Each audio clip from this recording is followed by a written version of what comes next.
À 130 km à l'ouest de Détroit, se trouve la ville de Jackson, dans le Michigan.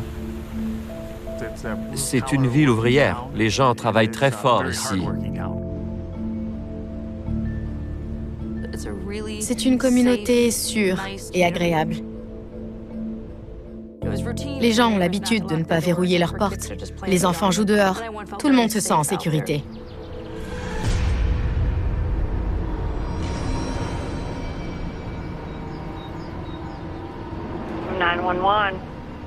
I need somebody outside my house right now. My fiance, I think she's dead. Nick? There's blood everywhere. Do you know where it's coming from? I don't know. Okay, can you tell if she's breathing? She's not. She's cold. She's dead. She's dead. Oh my God.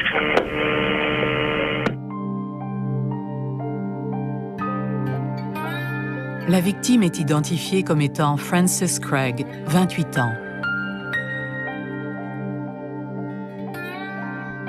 Je tondais le gazon quand ma femme, qui était dans la maison, est sortie en hurlant, le téléphone à la main. Elle n'arrivait pas à parler. Moi, j'étais en état de choc. Frances était une mère exceptionnelle. Elle était indépendante. Elle voulait tout faire par elle-même. Elle avait 2 emplois pour faire vivre ses enfants. Elle allait à l'école. Il lui restait environ 1 mois avant d'obtenir son diplôme en marketing quand le drame s'est produit. Frances allait se marier à l'automne 2014. Elle vivait avec son fiancé Eric Wolf. Il avait une enfant qui deviendrait bientôt sa belle-fille.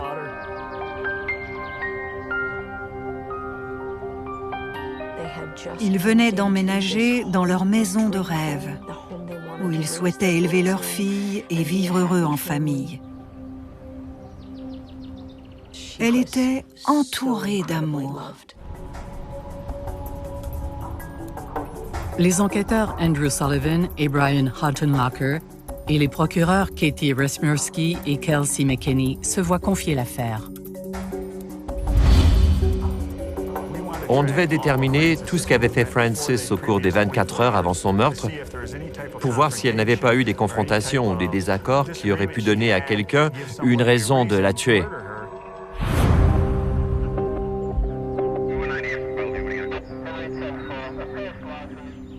Quand je suis arrivé sur les lieux, on m'a tout de suite pointé Eric Wolf, le fiancé de la victime et celui qui avait composé le 911.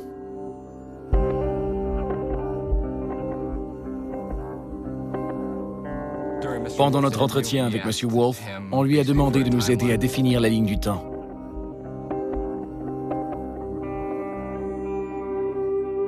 M. Wolf nous a appris qu'il travaillait de nuit dans une usine locale. Il avait travaillé de 18h à 6h ce matin-là.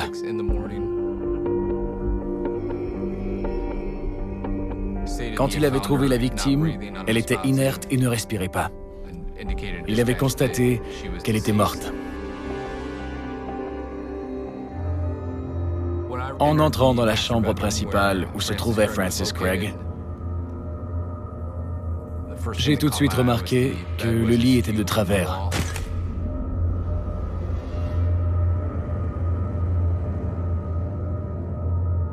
Sur le lit, il y avait une énorme tache de sang. Il y avait des signes de lutte.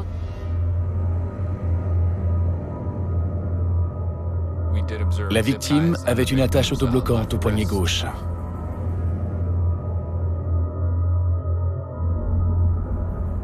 Elle semblait avoir été poignardée de nombreuses fois au cou et à la poitrine. C'était de là que venait le sang.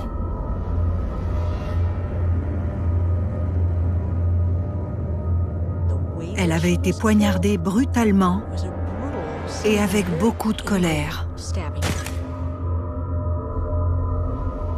C'était difficile pour les policiers de déterminer si les marques étaient des blessures profondes ou des entailles. Elles étaient trop nombreuses. et elle se chevauchait dans la région du cou, de l'épaule et de la clavicule. Il y avait une vingtaine de plaies. Elle semblait également avoir été bâillonnée avec ce qui ressemblait à un foulard. Elle portait un peignoir, mais il avait été repoussé sur le bas de son corps. Les enquêteurs devaient envoyer au laboratoire les objets trouvés sur la scène pour rechercher des empreintes ou de l'ADN. Tandis que l'analyse judiciaire se met en branle, les policiers examinent le reste de la résidence. Il n'y avait pas de signe d'entrée par effraction. Personne d'autre n'avait été blessé et rien n'avait bougé dans la maison. Donc le vol ne semblait pas être en cause. Le meurtre avait une composante émotive qui nous indiquait que le responsable avait des sentiments pour la victime ou qu'il la connaissait très bien.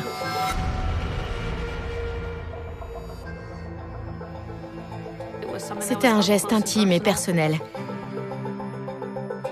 La déclaration du fiancé doit alors être examinée de plus près.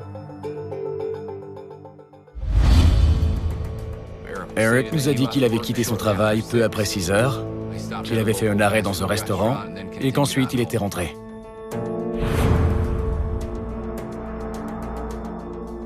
Eric a vu Frances par terre. Il a pensé qu'elle avait peut-être trop bu et qu'elle s'était endormie dans cette position. On ne l'a pas vraiment cru. Si ça avait été le cas, il serait tout de même entré pour s'assurer qu'elle allait bien.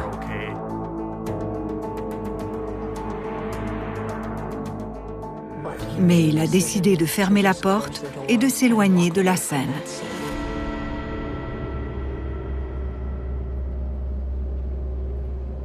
Peu de temps après, les filles de Franny se sont rendues dans la chambre et ont malheureusement vu leur mère dans l'état où on l'a trouvée ensuite. Les filles sont ensuite descendues, ont réussi à réveiller Eric et lui ont fait comprendre que quelque chose n'allait pas. L'entretien avec Eric fait naître une série de questions troublantes. Franny avait envoyé son dernier message à Eric à minuit 42. Elle lui disait que les enfants ne dormaient pas encore.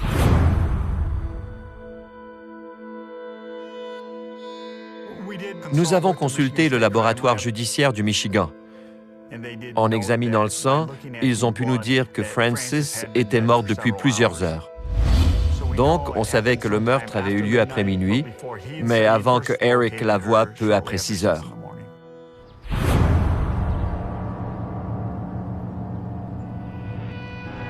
Il avait appelé la police à 10h55. Frances était restée un bon moment sur le plancher de sa chambre avant que le 911 ne soit alerté.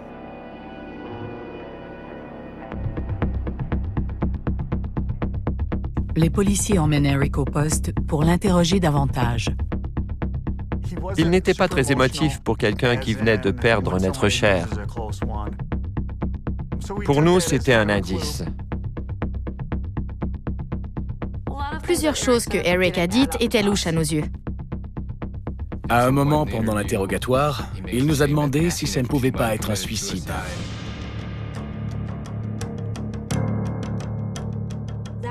Sa question n'avait aucun sens. C'était une femme heureuse, travaillante, tout allait bien dans sa vie. Elle terminait ses études, elle allait se marier, elle avait 3 enfants.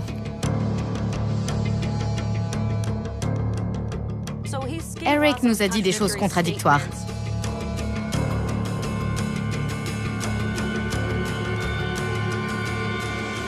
Il était le principal suspect.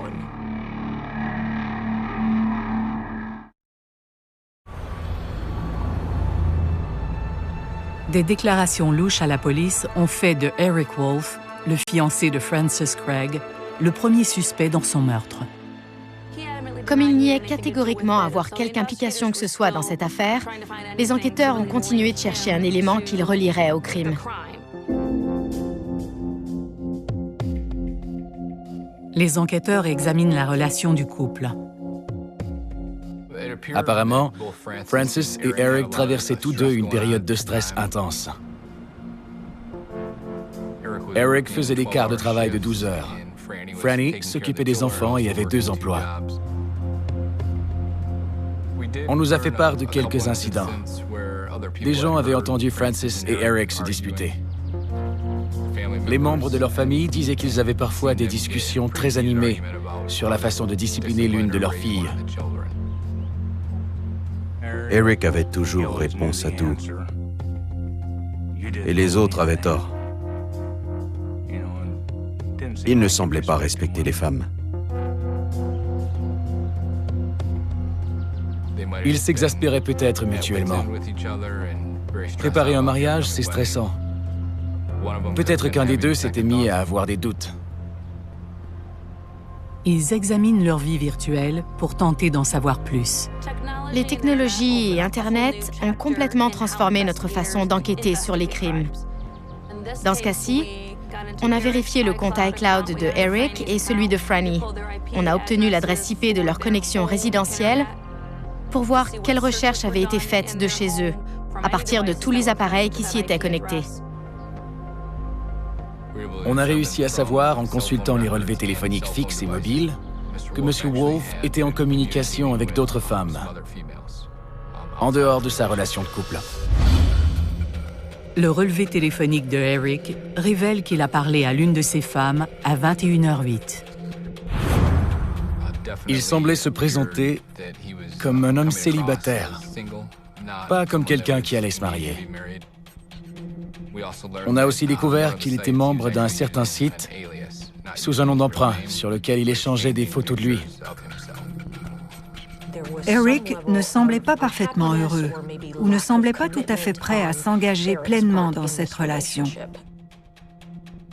ce qui le rendait encore plus louche à nos yeux. Les enquêteurs ont pris contact avec le plus grand nombre possible de femmes avec qui ils communiquaient pour savoir ce qu'elles faisaient dans les heures précédant le meurtre et déterminer la nature de leur relation avec Eric. On a conclu qu'elle ne savait rien à propos de l'homicide et qu'elle n'y était pas liée. Elles étaient même étonnées d'apprendre que M. Wolf était fiancé.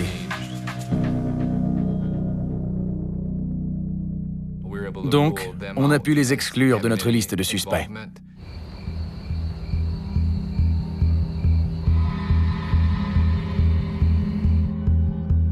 Ils doivent examiner de plus près son alibi.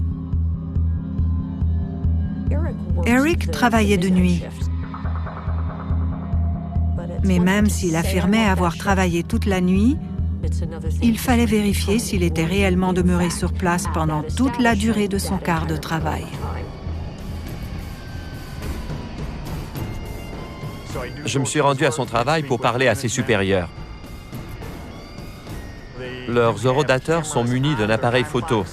J'ai demandé à voir les images. J'ai pu constater qu'il était effectivement arrivé juste avant 18 h et qu'il était parti peu après 6 h. Ainsi, Eric ne peut être responsable du meurtre de sa fiancée. Même si Eric était le premier sur notre liste, on n'avait rien pour le lier à l'homicide. Il cherche d'autres indices dans la vie personnelle de Frances. Comme on savait qu'ils venaient d'acheter leur maison, les enquêteurs ont voulu en savoir plus sur la transaction. Qui avait payé, d'où venaient les fonds. Ils ont découvert que Franny avait obtenu une certaine somme d'argent, peu de temps avant son meurtre. Les enquêteurs veulent connaître l'histoire de sa nouvelle richesse. En remontant à la source de l'information, ils ont fini par apprendre que Franny avait été attaquée dans un passé relativement récent, à la boutique de vêtements où elle travaillait. On a parlé avec ses amis et sa famille pour voir ce qu'ils savaient. Des jeunes avaient tenté de commettre un vol. Et ma fille les avait jetés dehors. Plus tard, leur mère était venue à la boutique et s'était mise à battre ma fille et l'autre employé qui était avec elle. Elle s'était carrément fait tabasser. C'était à un tel point qu'elle n'a jamais pu retourner à la boutique. Elle souffrait d'un choc post-traumatique. Elle a porté plainte aux criminels. Elle a poursuivi la famille et ils ont dû lui verser une importante somme d'argent. Mais la victoire de Frances en cours lui attire d'autres ennuis. Elle avait reçu des menaces de la part d'un des suspects. Évidemment, ça a retenu mon attention. Ils étaient très fâchés contre elle et ils auraient pu vouloir lui faire du mal ou la tuer.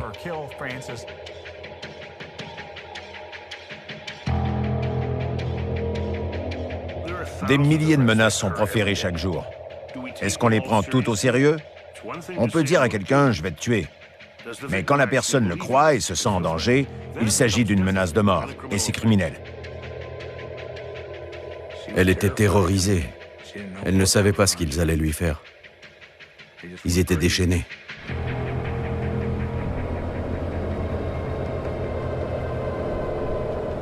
Je me suis rendu à Lansing pour rencontrer l'enquêteuse et nous sommes allés ensemble chez les suspects. Ils ont admis avoir eu des différends avec Frances. Après quelques minutes, je leur ai révélé qu'elle avait été assassinée. Ils ont paru très étonnés. Les enquêteurs doivent déterminer s'ils se trouvaient dans le comté de Jackson au moment où Frances a été tuée. Ils m'ont donné un emploi du temps détaillé. J'ai vérifié les caméras dans les lieux où ils disaient être allés. J'ai validé leur alibi auprès des témoins et grâce à toutes ces mesures, j'ai pu confirmer qu'ils m'avaient dit la vérité. Dans l'espoir d'obtenir d'autres indices sur l'assaillant de Frances, les enquêteurs se tournent vers d'autres personnes avec qui elle a interagi pendant sa dernière journée. On savait que plus tôt ce jour-là, elle avait passé du temps avec ses amis et sa famille. J'ai parlé à une amie qui était avec elle. Elle se souvient d'avoir regardé l'heure juste avant que Frances s'en aille. Il était précisément 20h09 quand elle était partie pour aller chercher ses enfants. Frances, les enfants et leur gardienne s'étaient alors rendus à la foire de Jackson. On a pu mettre la main sur des photos de la soirée qu'elle avait publiées sur les médias sociaux. Et le signal GPS de son cellulaire nous a également confirmé qu'elle s'y trouvait quand elle avait téléversé les photos. On a établi qu'elle était restée à la foire jusqu'à la fermeture, c'est-à-dire jusqu'à 22h. Elle avait dû arriver chez elle vers 23h. En analysant ses mouvements à l'aide de son cellulaire, il découvre une nouvelle piste. On a constaté qu'elle communiquait fréquemment avec un certain numéro depuis un assez long moment. C'était le numéro de Alex, son ex et le père de ses 2 enfants. On se penche toujours sur l'ex-mari ou l'ex-petite amie de la victime, surtout quand ils ont des enfants ensemble. Il s'inscrivait parfaitement sur la ligne du temps de l'homicide, puisque la victime avait communiqué avec lui la veille. Bien sûr, on s'est demandé s'il y avait de la discorde entre eux. Les enquêteurs ont parlé de Alex